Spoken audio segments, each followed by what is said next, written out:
Warahmatullahi wabarakatuh. Alhamdulillahi rabbil alamin, alladzi arsala rasulahu bil huda wa dinil haqq liyudhhirahu 'ala ad-dini kullihi walau karihal musyrikun. Asyhadu an la ilaha illallah wahdahu la syarika lah wa asyhadu anna Muhammadan 'abduhu wa rasuluhu la nabiyya ba'dah. Allahumma salli wa sallim wa barik wa an'im ala habibikal mustafa wa rasulikal mujtaba nabiyyina wa habibina Muhammad sallallahu alaihi wasallam wa ala alihi wa ashabihi wa tabi'ina wa man tabi'ahum bi ihsanin ila yaumiddin. Amma ba'd. Ma'asyiral muslimin wal muslimat rahimani wa rahimakumullah. Kita lanjutkan kitab Fiqhul Manhaji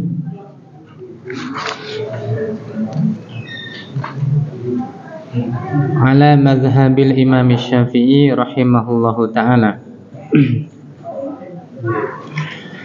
Kemarin sudah sampai pada pembahasan al-awani atau bejana-bejana, tapi belum selesai ya, baru pada pembahasan yang kedua.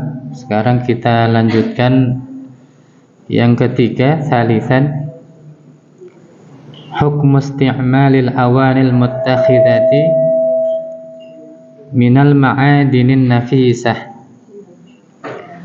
Hukum menggunakan bejana-bejana yang terbuat dari barang-barang yang berharga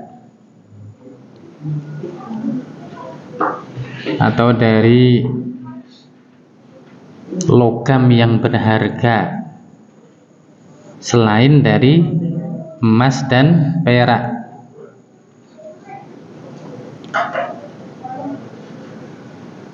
Yajuzu isti'malul awanil muttakhidati minal ma'adinin nafisati min nahwil almas wal lu'lu' wal marjan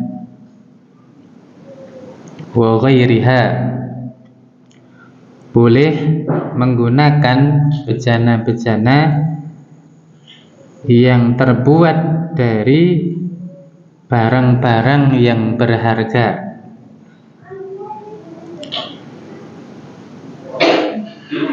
berupa misal berlian, almas ya, bukan wuling almas ya, itu mobil. Almas itu berlian.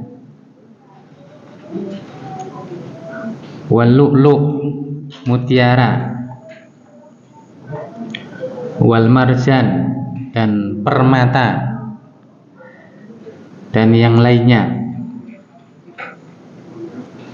Kenapa? Karena secara umum orang itu taunya barang yang berharga itu emas dan perak. Itu secara umum. Orang nggak ngerti apa itu berlian. Saya sendiri kayaknya selama hidup nggak pernah lihat berlian atau mutiara. Nggak tahu nih jenang mutiara, itu lihat terus, bahkan makan. Mutiara itu kayak apa? Nggak ngerti. Permata, nggak ngerti. Atau misalnya orang dikasih tahu ini mutiara, oh palsu apa enggak, ya enggak tahu. Bener apa enggak, ya enggak tahu. Jadi orang itu tahunya barang berharga itu ya emas dan perak.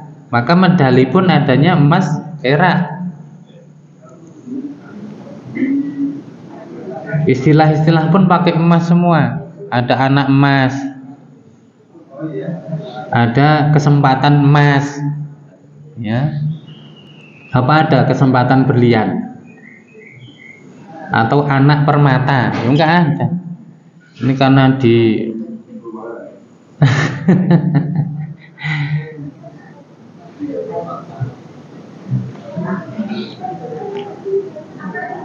terus di dalam hadis pun ada yang namanya silsilatuz zahab, rantai emas atau sanad emas. Jadi pakai emas semua, karena orang itu tahunya pokoknya kalau emas mesti berharga, perak mesti berharga. Li'adami wurudi nassi bin nahyi anha, juga karena tidak adanya nas yang melarang akan penggunaannya.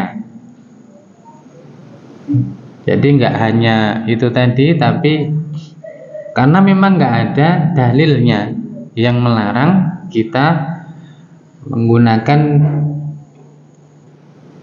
bejana-bejana yang terbuat dari benda-benda yang berharga selain emas dan perak. Padahal mungkin lebih mahal lagi dari emas dan perak harganya, ya. Wal aslul ibahatu ma lam yarid dalilut tahrim. Dan hukum asal sesuatu itu boleh selama tidak datang dalil yang mengharamkan. Ini dalam masalah dunia. Pokoknya kalau dalam masalah dunia, segala sesuatu itu hukum asalnya boleh, mubah, selama tidak ada dalil yang mengharamkan.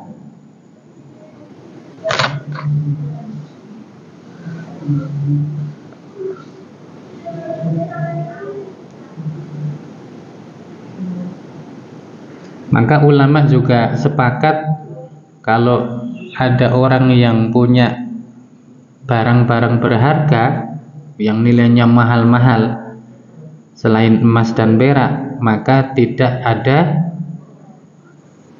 zakatnya. Tidak ada zakatnya. Nggak bisa mau dikiaskan, ini kan juga mahal. Nggak bisa, karena tidak ada dalil. Dan yang kedua, ulama ijma'.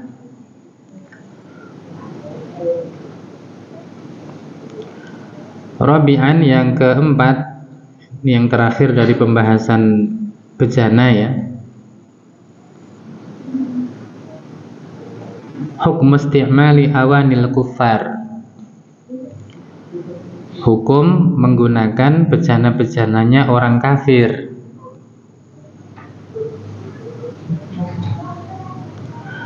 Yajuzu isti'malu hadhil awani. Karena ini fikih mazhab Syafi'i, maka dikatakan boleh menggunakan bejana-bejananya orang kafir. Lima rawahul Bukhari an Abi Sa'labah radhiyallahu anhu anna Nabiyya sallallahu alaihi wasallam qala. Berdasarkan hadis yang diriwayatkan oleh Imam Al-Bukhari rahimahullahu ta'ala dari Abu Sa'labah radhiyallahu anhu. Biasanya kita dengarnya Sa'labah, ya, bukan Abu Sa'labah. Kisah tentang Sa'labah yang katanya setiap selesai dari sholat langsung pulang, nggak pernah zikir. Kalau ditanya sama Rasulullah, kenapa kamu nggak pernah zikir kok langsung pulang? Karena saya harus gantian baju sama istri saya atau sama keluarga saya. Saking miskinnya nggak punya baju, kan gitu. Terus dia minta didoakan agar kaya oleh Rasulullah SAW. Rasulullah kasih kambing yang sedang hamil, kambing betina. Ya betina wong hamil kok. Iya. Iya kan? Ya nggak salah toh. Hamil dan nggak ada suaminya lagi. Yo, kambing nggak butuh suami. Ya.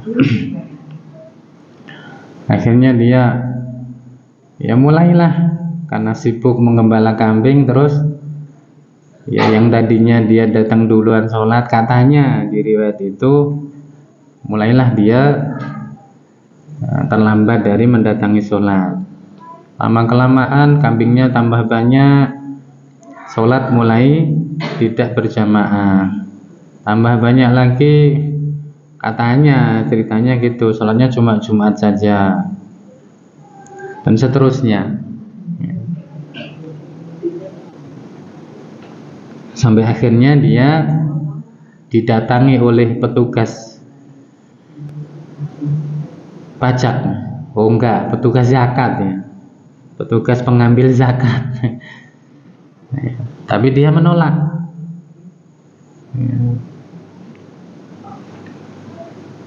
Ini itu kisah itu tidak benar ya.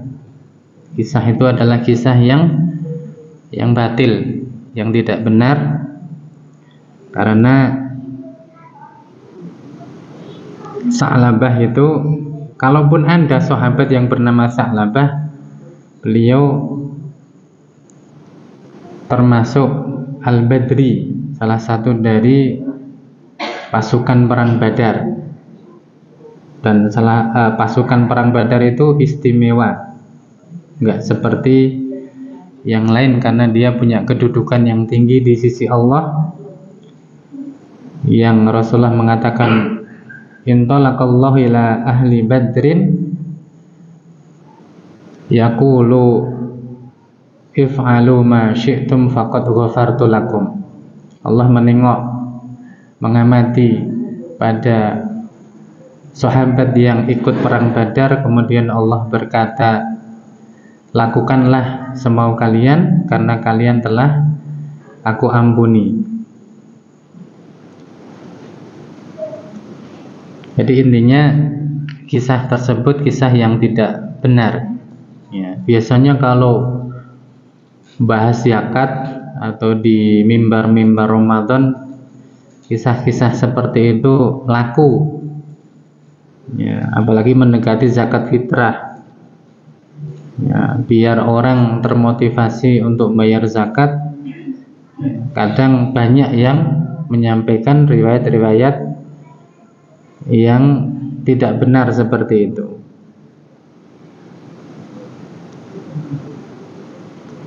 Bahwasanya Nabi Shallallahu Alaihi Wasallam bersabda, "Faghsiluha wa kulu fiha." Ya, tentang bejananya orang kafir, Rasulullah mengatakan, cucilah dan makanlah darinya atau makanlah dengannya. Wal amru bi ghasliha lil istihbabi lihtimali talawwusiha bisabab isti'malil kuffari laha bi khamrin aw khinzirin wa ghairihima. Dan perintah untuk mencucinya tersebut adalah sebagai anjuran, karena ada kemungkinan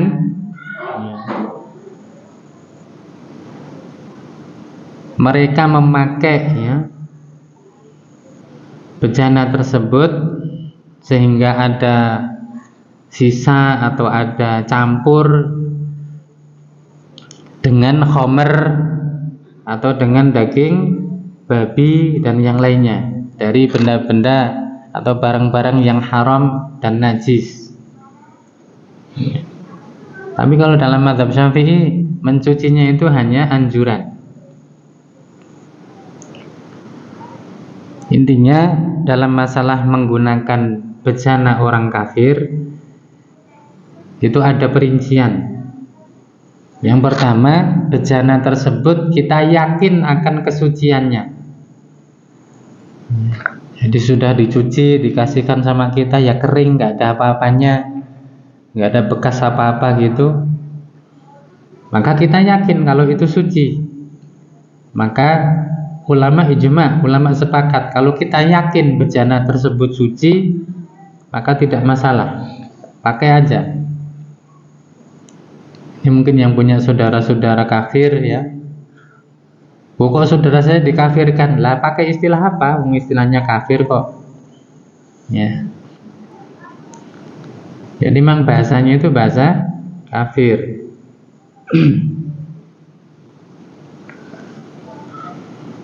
Itu perlu mengetahui bahwa kalau kita yakin bahwa bejana tersebut suci, ya, tidak tercampuri oleh barang yang haram dan najis, maka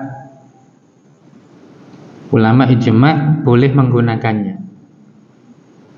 Kemudian perincian yang kedua, kalau kita tidak yakin, ya, masalahnya tidak yakin ininya. Kalau yang pertama tadi kan yakin, kalau yang kedua kita tidak yakin akan kesucian bejana tersebut, maka ulama ada 3 pendapat.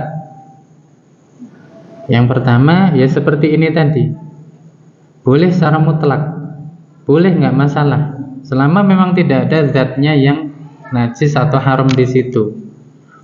Kalau kita cuma dzon saja, cuma persangkaan, dan dohirnya itu memang suci, ya, meskipun kita tidak yakin juga, maka sebagian ulama seperti mazhab Syafi'i mengatakan boleh secara mutlak, nggak masalah. Sebagian ulama mengatakan makruh, seperti mazhab Hanafi. Kemudian dalam mazhab Maliki, ya, dalam mazhab Maliki dan Malikiyah itu nggak boleh. Ya, kalau kita nggak yakin nggak boleh. Nanti kalau dikasih suguhan sama atau suruh makan oleh saudara kita gimana? Gimana Pak? Kalau nggak boleh gimana? Yuk ganti mazhab. Iya. Waduh, gimana nih? Kita dikasih bejana sama orang kafir, suruh makan, padahal saya punya pendapat atau mengikuti pendapat yang itu nggak boleh. Akhirnya ganti pendapat, ganti mazhab. Sekarang boleh aja lah, daripada repot. Ya.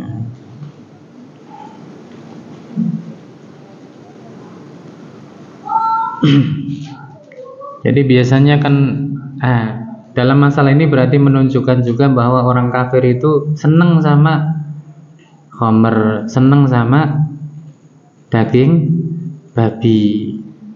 Ya.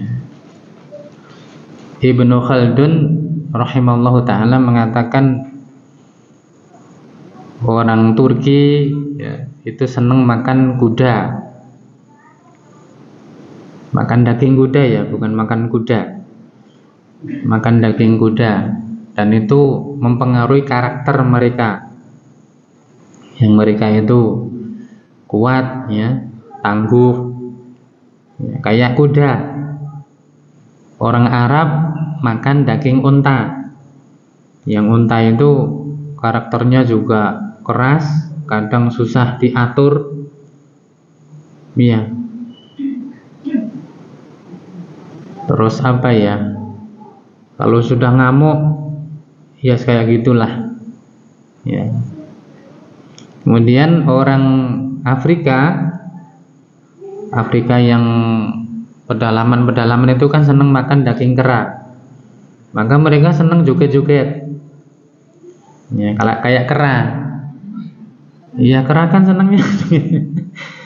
Ya, ya kata beliau seperti itu. Jadi mempengaruhi karakter dari apa yang mereka makan itu, kayak kera. Orang Eropa senang makan daging babi, maka itu berpengaruh sama mereka. Ya, mereka itu rakus. Ya, babi kan apa-apa dimakan, tembok saja dikrikiti. Ya. Batu bata dimakan, kotoran-kotoran dimakan. Ya, rakus dan afan cabul. Jadi mereka kurang punya rasa malu. Ya. Orang Eropa. Kultu saya katakan, kan orang Indonesia belum disebut. Orang Indonesia seneng makan ayam. Berarti karakternya koyok ayam. Bagaimana ayam? Iya, sama banyak ngomongnya doang. Ya kan ayam banyak ngomong aja. Ya, seneng teriak-teriak gitu. Ya. Allah alam, intinya ulama mengatakan bahwa makanan apa yang dia makan itu berpengaruh terhadap karakter. Maka salah satu bukti ilmiah akan haramnya daging babi itu juga sebagian ahli ya mengatakan bahwa DNA yang paling mirip sama DNA manusia itu DNA-nya babi. Maka kalau orang makan babi itu sangat besar akan terpengaruh oleh DNA tersebut.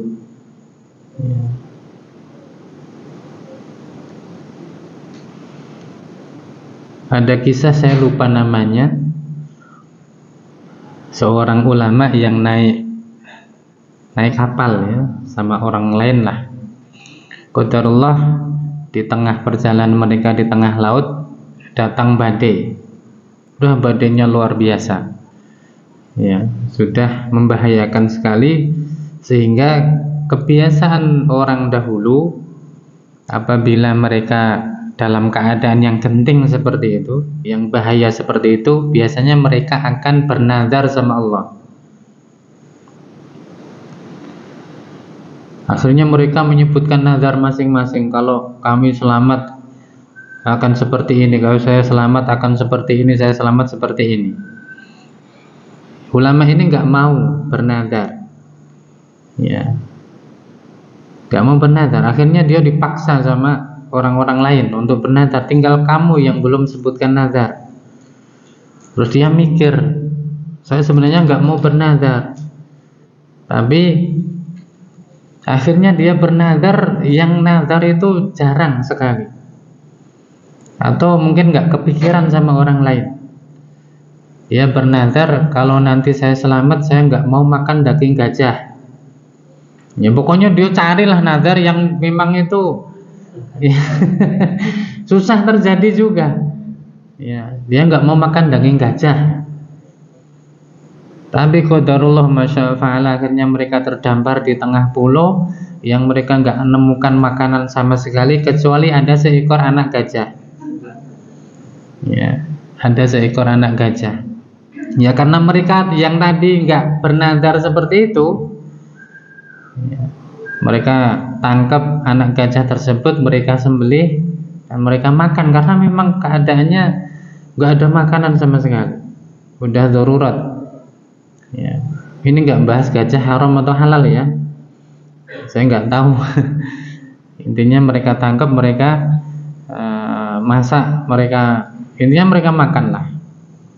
Tapi ulama ini diuji ketika itu, padahal udah cari nazar yang udah kemungkinan kecil ya terjadi, masih terjadi. Tapi dia tetap pegang nazarnya, dia nggak mau meskipun kelaparan. Akhirnya dikisahkan di malam hari ibunya gajah yang anak tadi cari anaknya.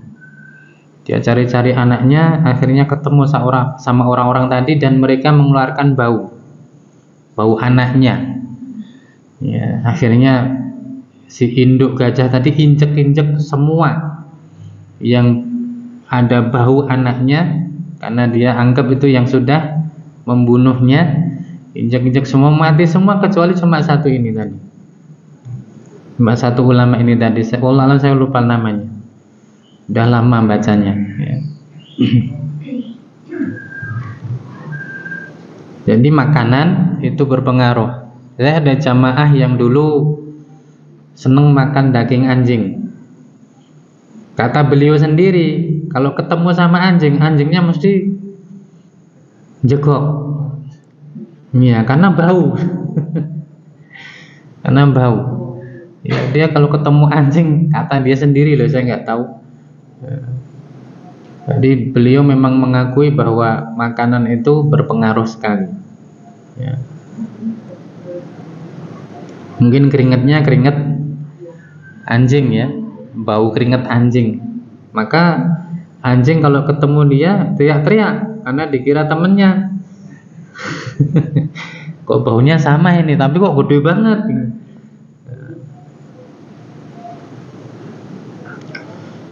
Wa mithlul awani istimalu siyabihim wa nahwiha.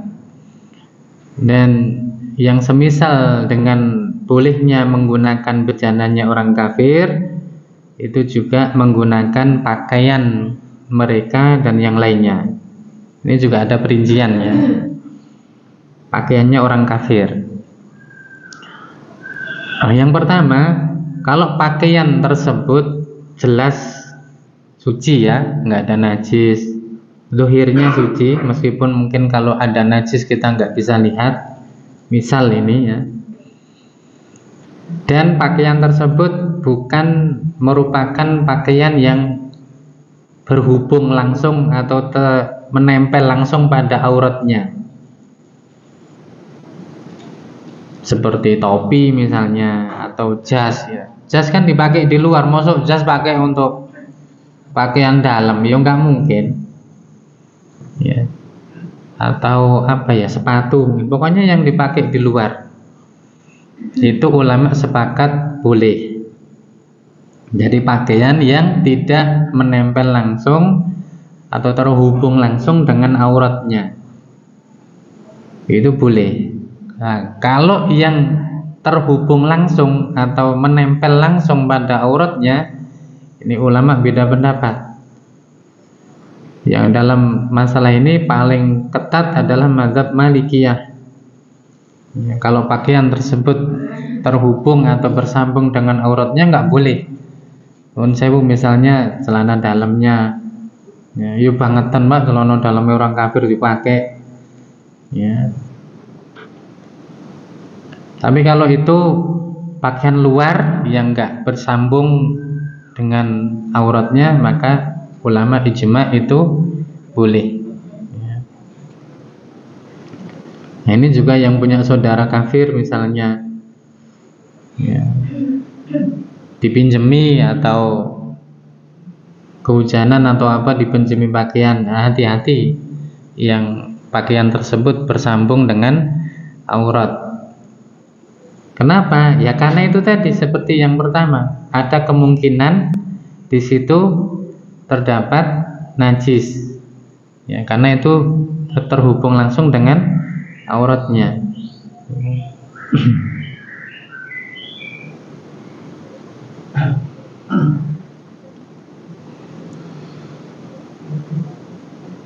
Terbitnya jam berapa ini? 32 ya? Ada yang tahu?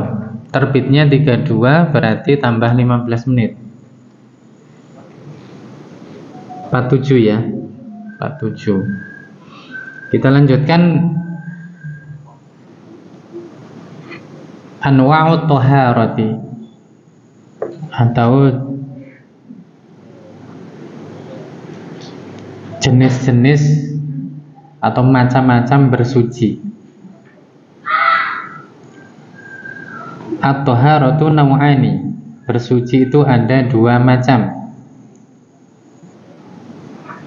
Awalan yang pertama thaharatun minan najas.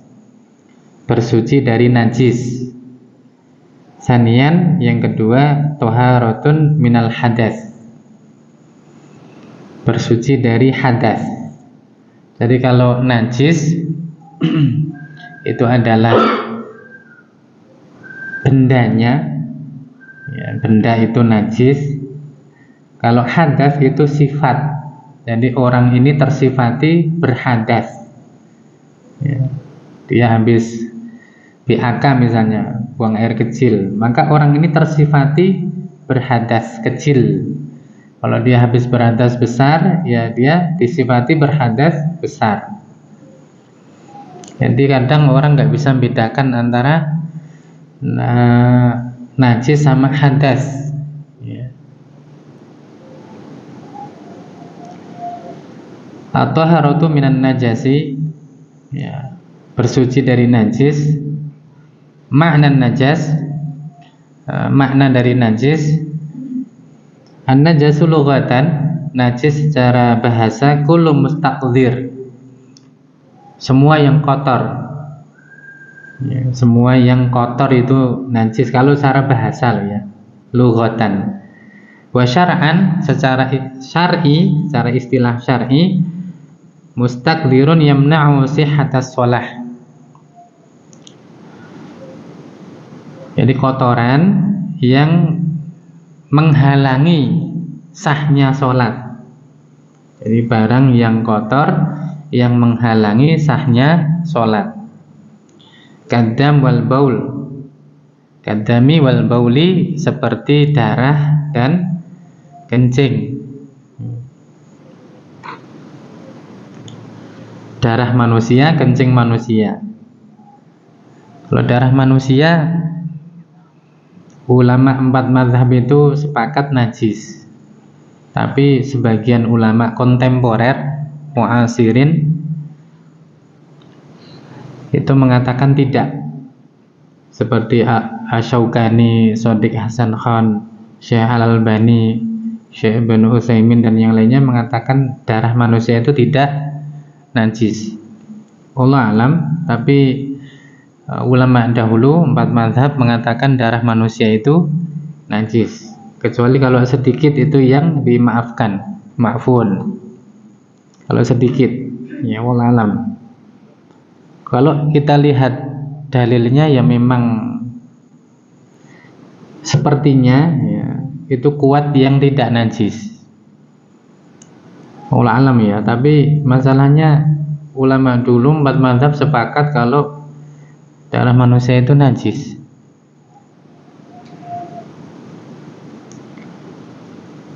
Dan juga kencingnya manusia, termasuk kencingnya anak kecil yang belum makan, selain terpenuhinya kebutuhan makan itu hanya dari air susu ibunya, itu juga najis. Cuma ya, diringankan untuk cara mensucikannya, ya, terutama yang laki-laki ya. Kalau yang perempuan tetap harus dicuci. Kalau yang laki-laki cukup diperciki.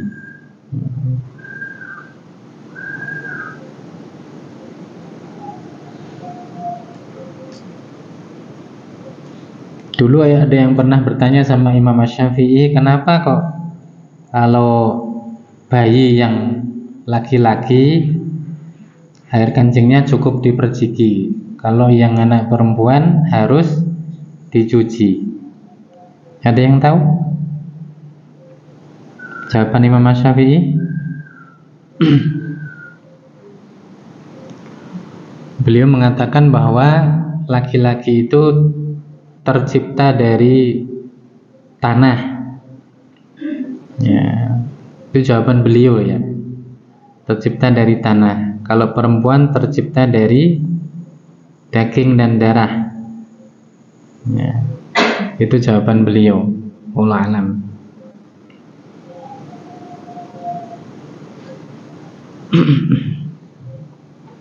Intinya kencing anak laki-laki atau bayi laki-laki yang belum makan selain dari air susu ibunya itu tetap najis. Cuma untuk cara mensucikannya itu diringankan. Nah, kenapa juga? Ya, kata sebagian ahli ya, anak laki-laki, bayi laki-laki itu kalau kencing nggak wayan, nggak aturan, maka lebih diringankan untuk cara mensucikannya. Karena kemungkinan terkencingi oleh bayi laki-laki itu lebih banyak frekuensinya daripada dikencingi sama bayi perempuan. Dikatakan kalau bayi perempuan itu lebih apa ya, lebih tertib gitu lah ya, kencing kok tertib. Ya yes, pokoknya nggak sawayah-wayah gitu loh, nggak setiap saat gitu. Jadi lebih terstruktur gitu. Sopone kencing kok terstruktur. Seperti itu katanya lah. Jadi ibu-ibu kalau punya bayi laki-laki kan kemungkinan dikencingi sama bayi laki-lakinya lebih banyak. Ya, habis ganti kencingin lagi ya. Kalau dulu kan nggak model pampers ya. Kalau sekarang kan sudah. Kalau maka diringankan cara membersihkannya atau mensucikannya. Cukup diperciki, yang percikan itu menutup area yang terkena kencing tersebut. Bukan cuma diperciki, tapi percikannya itu harus menutup. Misalnya areanya segini, ya percikannya harus menutupi itu. Ya, menutupi yang terkena itu. Ya.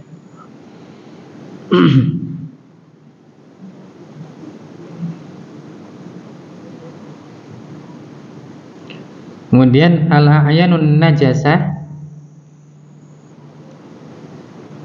Jadi ini bisa diartikan najis ainiyah. Jadi yang memang benda tersebut najis. Jadi najis ainiyah itu memang bendanya itu najis. Najis ain kalau dibahasakan dalam beberapa ulama itu najis ain gitu.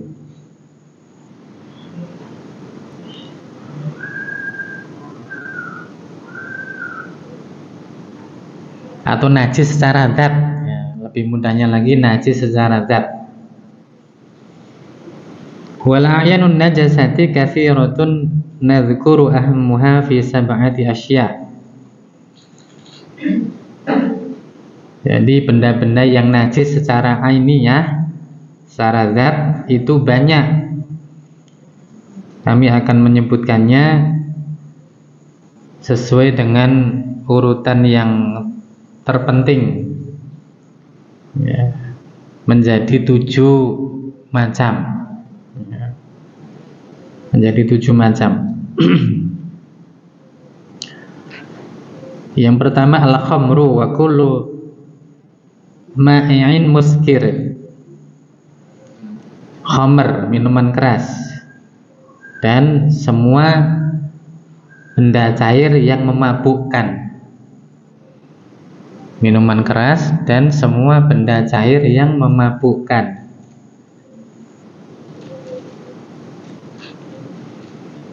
Qala ta'ala, Allah subhanahu wa ta'ala berfirman, innamal khamru wal maisir wal ansab wal azlamu rijsun min amali syaitan fajtanibuhu la'allakum tuflihun. Surat Al-Maidah ayat 90. Jadi di sana dikatakan rijsun. Rijsun itu sebagian ulama ahli tafsir mengatakan najasun, itu najis. Jadi rijsun itu maknanya najis gitu. Meskipun ini lafadz yang mustarok ya, mustarok itu banyak makna. Bisa kotor, bisa najis, ya, bisa buruk. Wa qala Rasulullah sallallahu alaihi wasallam, dan Rasulullah sallallahu alaihi wasallam bersabda, kullu muskirin khamrun wa kullu khamrin haramun. Semua yang memabukkan itu khamr, dan semua khamr itu haram. Jadi setiap yang memabukkan itu khamr, dan setiap khamr itu haram.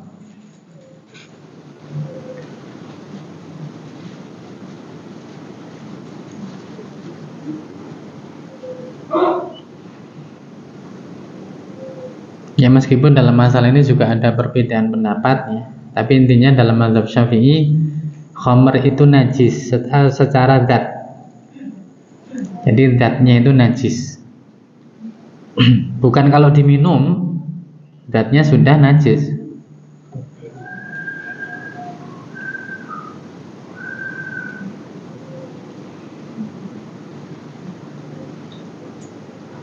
Dan ini beda sama alkohol ya. Khamr itu beda sama alkohol. Jadi khamr memang mengandung alkohol, tapi alkohol sendiri berbeda dengan khamr ya. Jadi kalau kita pakai parfum yang ada alkoholnya, kemudian kita pakai untuk sholat, insya Allah nggak masalah. Ya meskipun kalau mau berhati-hati, oh saya pakai parfum yang nggak ada alkoholnya, ya silahkan, nggak apa-apa. Tapi kalau yang pakai parfum ada alkoholnya, insya Allah tidak masalah.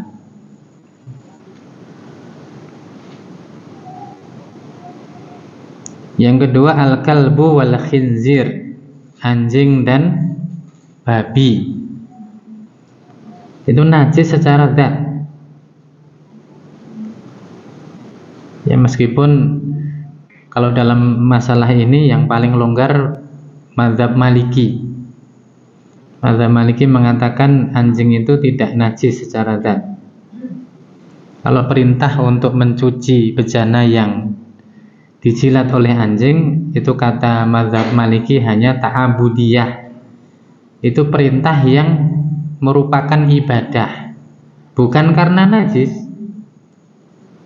tapi karena itu ta'abudi saja. Itu perintah yang bermakna ibadah saja. Pokoknya kalau ada anjing menjilat bejana, cuci bejana tersebut 7 kali, yang pertama dengan tanah.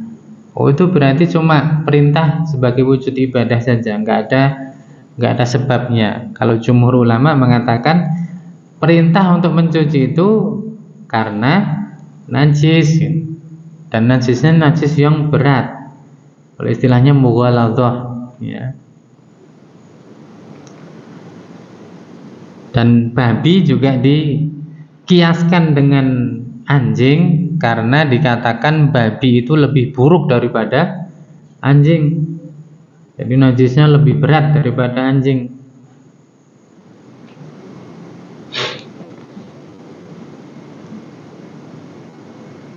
Ada lagi ulama yang mengatakan kalau menyentuh bulu anjing pas kering bulunya, oh nggak masalah. Kalau basah, maka ini yang kena najis. Ya, wallahu alam. Intinya kalau jumhur ulama mengatakan anjing sama babi itu najis secara zat.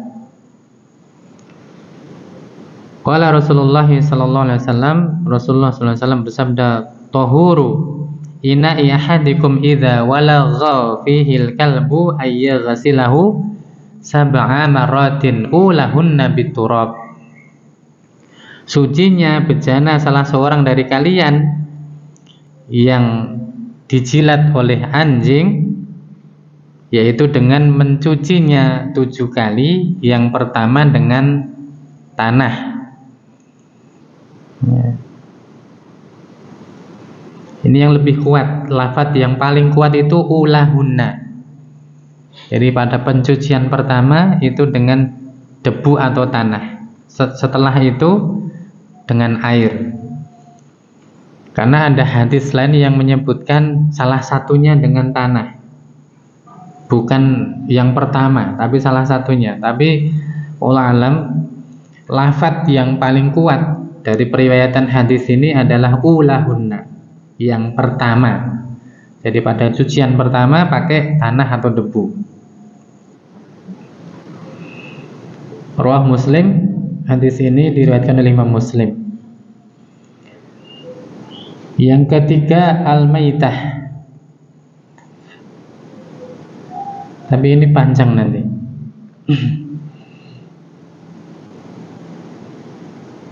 Masih ada waktu 5 menit atau 10 menit. Mungkin mau diisi tanya jawab kalau ada.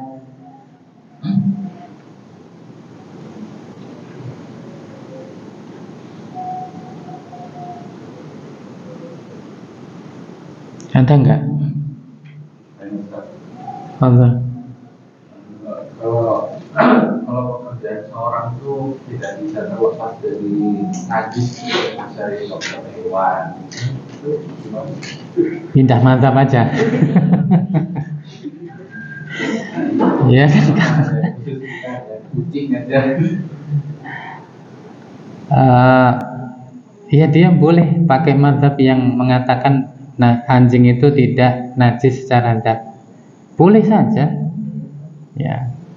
Jadi pada kondisi-kondisi tertentu yang orang itu memang berhadapan dengan masalah tersebut, boleh dia pilih pendapat yang ringan bagi dia. Ya, selama itu bukan yang haram ya. Selama itu bukan yang haram. Jadi kalau memang dia konsekuen, maka dalam bermadzhab itu ada dua macam orang. Yang satu iltizam, yang satu intisab. Kalau intisab ini cuma mengaku atau menyandarkan saja. Menyandarkan saja. Tapi kalau iltizam itu ini mewajibkan atau memang kokoh ya. Dia kokoh memegang pendapatnya tersebut. Kalau dia bisa iltizam ya silahkan, tapi nanti dalam masalah-masalah tertentu akan sangat kesulitan sekali.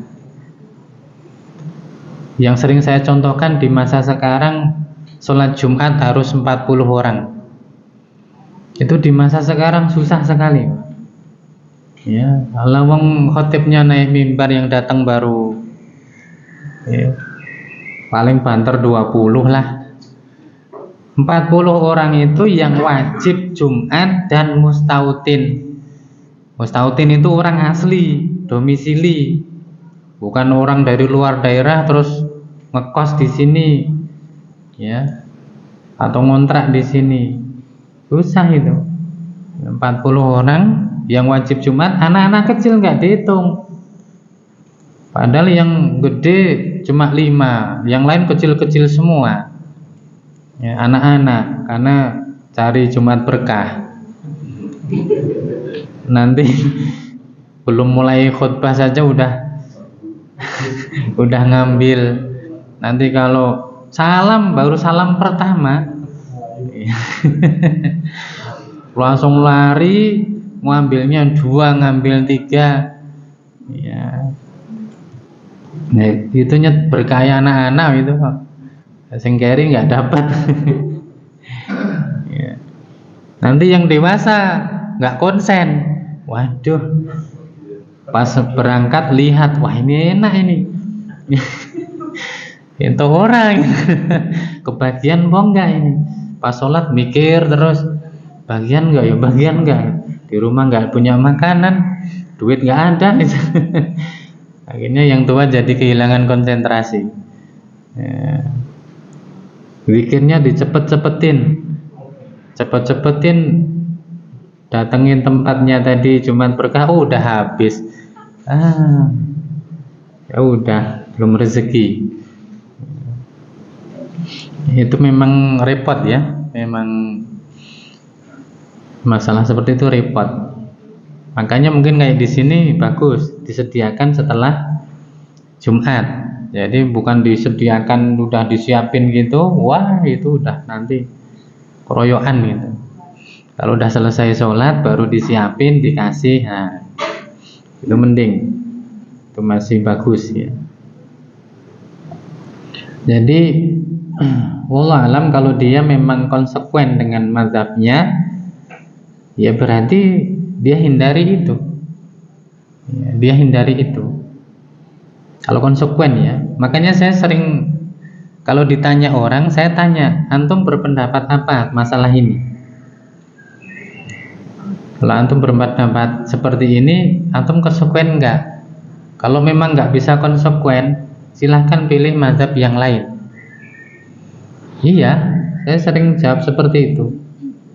Bukan untuk meringankan ya, tapi memang kata Al-Imam Ahmad, beliau mengatakan ikhtilaful ulama'i rahmah. Perbedaan pendapat di kalangan para ulama itu rahmat. Ya, itu keluasan. Jadi kalau memang kita nggak bisa memakai satu mazhab tertentu, konsekuen di mazhab itu, boleh dia berpindah pada mazhab yang lain. Ya. Itu makna dari perkataan beliau seperti itu. Itu rahmat. Perbedaan pendapat ulama ya, bukan umati ya, bukan ikhtilaful umati, bukan perbedaan pendapat di kalangan umatku. Karena kalau perbedaan pendapat di kalangan umat itu nggak jadi rahmat, tapi jadi azab, iya kan? Nah, perselisihan kan azab itu. Tapi kalau perselisihannya ulama, nah itu rahmat, karena sering dikisahkan ada dulu seorang khalifah ya, yang terpengaruh dengan